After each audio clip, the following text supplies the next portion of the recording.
ہمارے ہاں اس چیز کا احساس نہیں کہ میری اونچی آواز سے، میری گاڑی کے مسلسل ہارن سے کسی دوسرے کو تکلیف پہنچ رہی تو اس میں کیا ہے.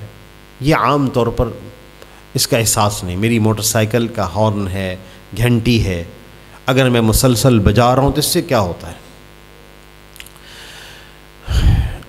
آپ صلی اللہ علیہ وسلم نے کتنی تربیت فرمائی اپنے اصحاب کی. ایک دفعہ آپ رات کو گشت میں نکلے، ابو بکر صدیق رضی اللہ تعالیٰ عنہ کے پاس سے گزر ہوا تو وہ مناجات میں مشغول تھے، تلاوت فرما رہے تھے، لیکن بہت آہستہ آواز سے.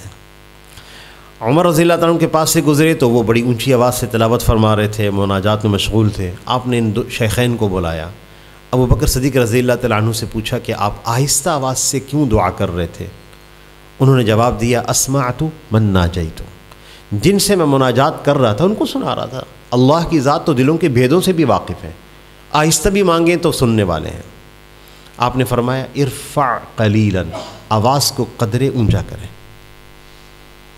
حضرت عمر رضی اللہ تعالیٰ عنہ سے پوچھا کہ آپ بڑی اونچی آواز سے تلاوت فرما رہے تھے یا دعا مانگ رہے تھے، کیوں؟ یا رسول اللہ انی اوقظ الوسنان واطرد الشیطان، میں لوگوں کو جگا رہا تھا، شیطان کو بھگا رہا تھا.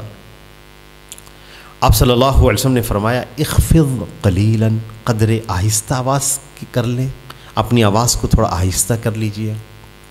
تربیت فرمائی. کتنی اونچی آواز سے ہمیں مانگنا ہے، کتنی آواز ہونی چاہیے. میرا جب پہلی دفعہ سفر ہوا ساؤتھ امریکہ کا تو میں ایک ملک میں پہنچا تو جب صبح ہماری مسجد جو تھی یا ہمارا جہاں ہم ٹھہرے ہوئے تھے وہ ایک بڑی شاہراہ کے اوپر تھا. تو میں نے صبح دیکھا کہ ٹریفک گزر رہی ہے، شہر کا وسط بھی تھا، لیکن کوئی آواز نہیں. جو میرے لیے پہلی دفعہ ایک نئی چیز تھی، کوئی آواز نہیں، خاموش ٹریفک گزر رہی ہے. نہ کوئی بسوں کا شور ہے، نہ کوئی انجن کا شور ہے، نہ اس میں جو ہے وہ ہارن کا شور ہے.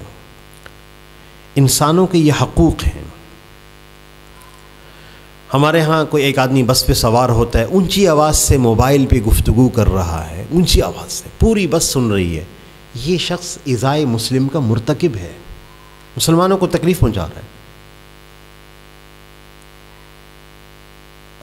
رات کو بستر پہ سو رہے ہیں اور ہمارے ساتھ دوسرے دوست بھی ہیں، میرے بھائی بھی ہیں، اور میں اونچی آواز سے موبائل سن رہا ہوں اور اس آلے کو میں نے اونچی آواز سے چلایا ہوا ہے.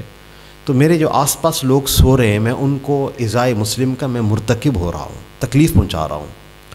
حضرت عائشہ رضی اللہ تعالیٰ عنہا فرماتی ہیں کہ آپ صلی اللہ علیہ وسلم جب اٹھتے تھے تہجد کے لیے تو ان کا جانا، ان کا قضاء حاجت سے فارغ ہونا اور ان کا وضو کرنا، پھر نوافل کے لیے کھڑا ہونا مجھے معلوم نہیں ہوتا تھا.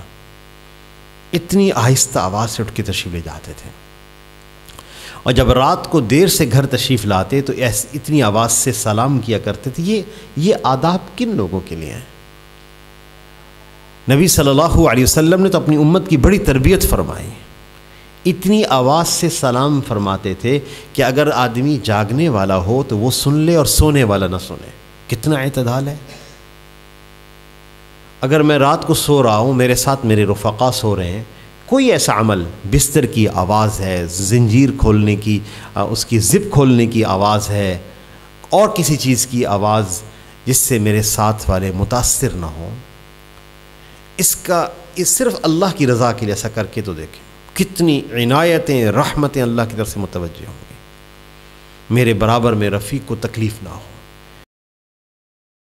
ساتھ والے بھائی کو تکلیف نہ ہو، میرے اٹھنے اور میرے آنے اور جانے سے ان کو تکلیف نہ ہو، ان کی نیند میں خلل نہ آئے.